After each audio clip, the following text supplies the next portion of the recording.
Welcome to Medical Monday. I'm Jessica Hill, Director of Nursing, and joining me today is Dr. Peter Chambers, Surf Doc, who is a specialist in emergency and family medicine. Today we're going to be talking about sports because it is that time of the year. Sports are getting started, especially here in Baseball Town, USA.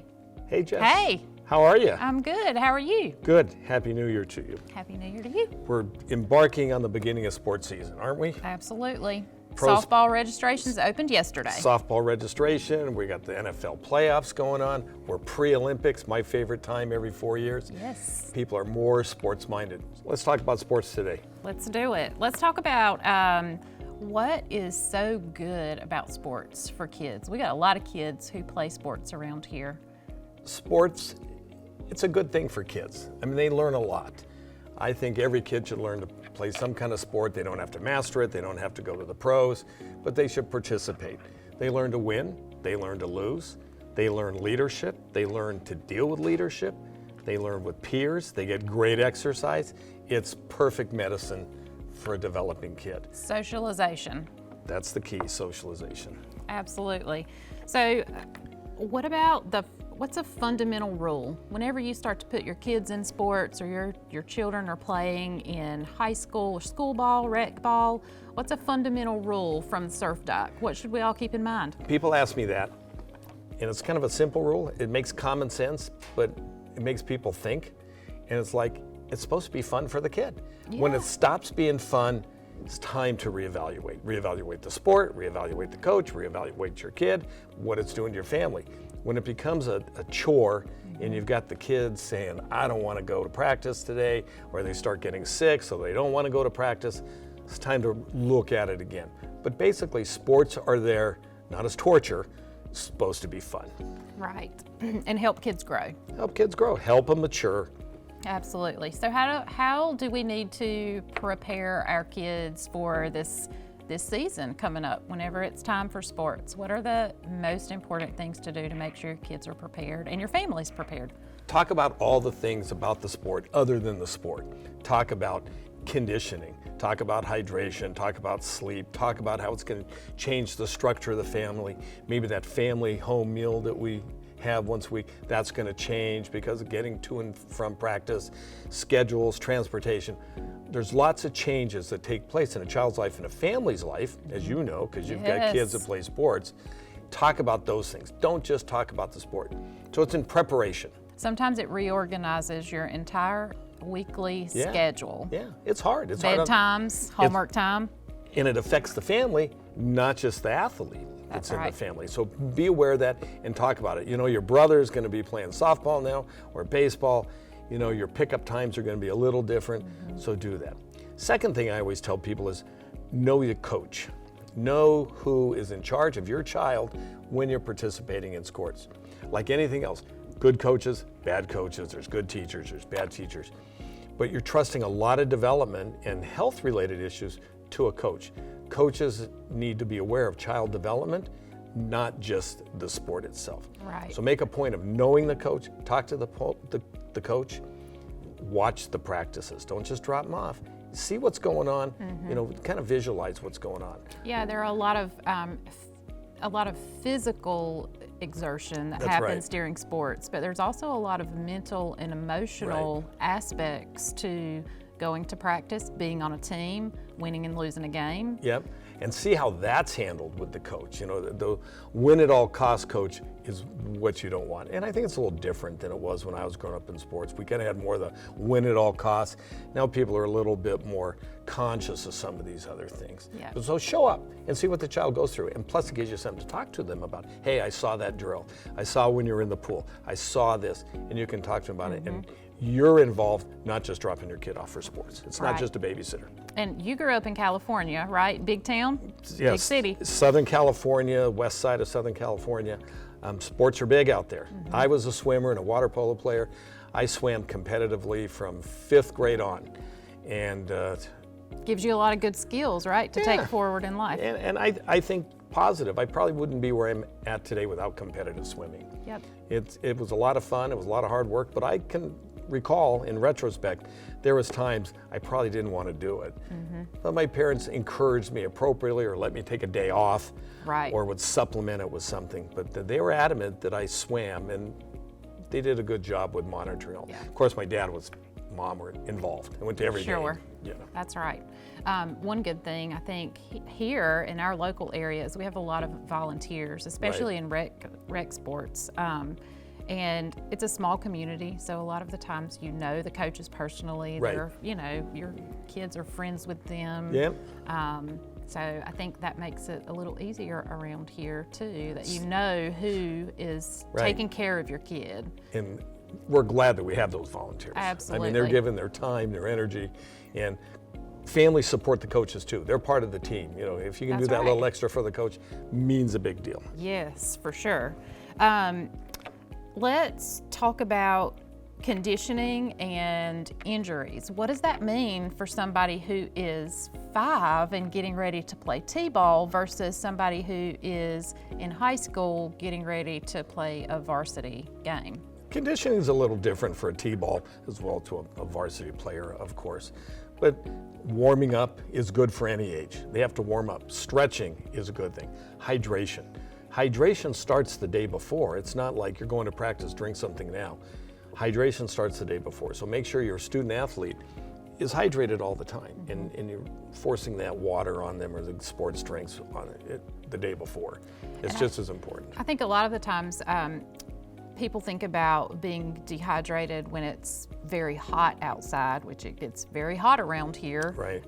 Particularly into the summer when sports are still going on. Right. But you can get dehydrated when it's cold outside too. You right? can get dehydrated when it's cold. And I was a swimmer. You can get dehydrated in the pool.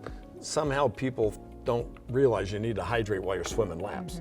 So hydration is important. And the best thing for hydration, water. And important to think about it, like you said, starting the day before. The day before. And everybody is basically walking around dehydrated. You know, so we think we're hydrated, we're really not. Let's talk about some of the most common injuries that you see in the ER when it comes from sports injuries. And I guess it's different based on the sport Yep. that children are playing, but what's something that you see a lot and that you would want parents to know? Common injuries, extremity injuries. Turned ankles, turned knees, knee pain, ankle pain, back pain. You know, musculoskeletal strains and bumps. You know, wrist injuries, shoulder injuries if they're pitchers. But musculoskeletal complaints tend to be the most. Every now and then there's an acute injury, somebody gets poked in the eye, foreign body hits them, they got a bump on the head. But basically musculoskeletal extremity injuries. And some of those can be prevented with conditioning, right? Conditioning, Beforehand, stretching, stretching. warming up. That's right.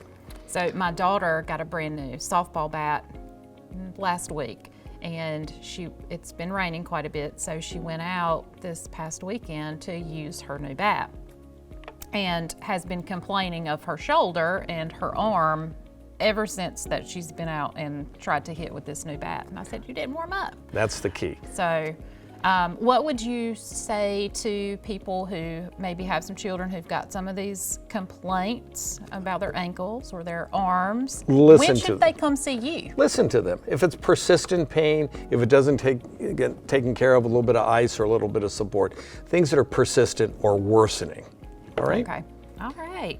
Let's hear about sports at SEC. All right, so get ready for an exciting upcoming season of softball and baseball here at Southeastern Community College. Let's take a sneak peek of some of the exciting action that's coming up this season.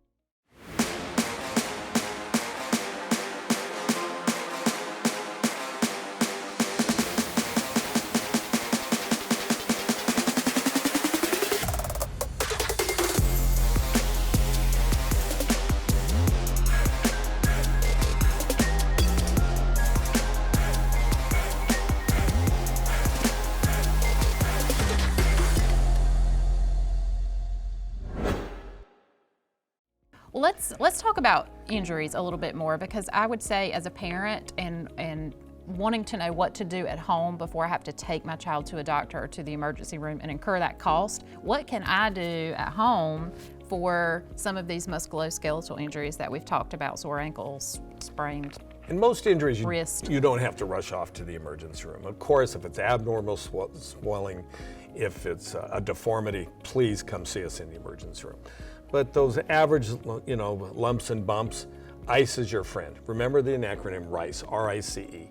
Rest, don't play a sport. If it's hurt, don't use it. ICE, as much ice as possible. People tend to ice injuries. I say, use some ice. They put an ice pack on it for about 3 minutes and think that's it. You see the pro baseball players, they got the ice, it's like taped onto their shoulder and they walk around it.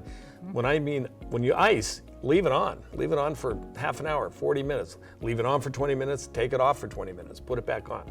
So rest, ice, compression, a nice compression bandage, ACE wrap, a sleeve, and E, elevation. Lift it up, don't let the blood run down the extremity. So remember, above the heart, if you can. Yeah, just elevate it a little bit. So remember RICE. Okay. I mean, that's a basic principle. Athletic trainer, sports medicine specialist, it always comes down to rest, ice, compression, elevation. Okay. Those are all good tips to know. So if your kids are playing sports, it's probably a good idea to have a little first aid kit that has an ACE wrap, and make sure you have a ice pack. Make sure that coach has, disposable ice compresses. And another thing, when you're at the practice game, whether at the actual game, make sure there's first aid kits on scene. Absolutely. Not just Band-Aids. Yes, and another thing that just came to my mind are AEDs. Yes. We've heard about kids getting hit in the chest with a baseball. Horrible. And having some. Make sure there's an AED where your kids are playing. And know where it is. Know where it is, know how to use it. All parents participating in sports or observing sport, somebody needs to know CPR, know how to dial 911, and know where that AED is. And we teach CPR out here at Southeastern Community College, so if you're a parent or a coach who does not have that training, please sign up for a class out here. We will be glad to teach you. You hear about it all the time. Somebody gets hit in the chest, and it's the parents that do the resuscitation and save the life. Right, and the quicker you can provide that care, the better chance. Less than 2 minutes. Another big thing that we hear about with sports is concussions. It Right. doesn't matter what kind of sport you play. You hear about it a lot with baseball, Right. but with football. Right. But you can get a concussion doing any sport, right? Any sport, head injuries exist in contact football. They exist in synchronized swimming, where they spin around in the water and slap their head against the water. There's a lot of concussions in that. What's a concussion? Altered mental status, headache, vision changes, nausea, vomiting. If that happens, take them to be seen by a provider somewhere. Urgent care, your private practice doctor, or the emergency room. I hate to say it, most physicians are not equipped and do not know about concussion. Athletic trainers are great. Their entire curriculum revolves around concussion. So if you're lucky enough to have an athletic trainer, seek out their advice. But the rule of thumb is, if somebody gets a head injury, they get hit in the head and they hurt, keep them out of the sport until they're absolutely symptom-free. Okay. All good information. Yeah, and have fun with sports. Sports are great. It's wonderful. Yes, they are. Yeah. I love watching my kids play sports. Oh, it's good fun. for parents too. It's great. It's a great activity. I mean, when I was a swimmer, our family structure revolved around my swimming. It was great. Yep. Provides a lot of good, healthy benefits for kids, and Yeah. particularly exercise this day and age whenever kids aren't up and moving about as much. And parents, keep it in perspective. We see all these kids, they're going to the World Series, and I remember last year at World Series, like every team was going to the World Series, and World Series rings. And keep it in perspective. The child's 8. They have don't be having practice at 10 o'clock at night, Yeah, Just be sleep. be realistic. That's Sleep right. is important too. And come out and watch the Rams play softball and Yes. and baseball. Absolutely. It's fun It's so much fun. and great talent out here. We have a lot of good talent out here. Yeah, it's like real softball and like a real baseball. Yes, it is. Yeah. Thank you for joining was us fun. today on Medical Monday. Thanks. See you next All week. right. Everybody come out and help support our baseball and softball teams in this upcoming season. There's going to be a lot of exciting games coming up, and our Rams fam is here, and we are ready to welcome you to come out to campus and help cheer on sports out here. Thank you to the Surf Doc for joining us again today on Medical Monday. Stay well.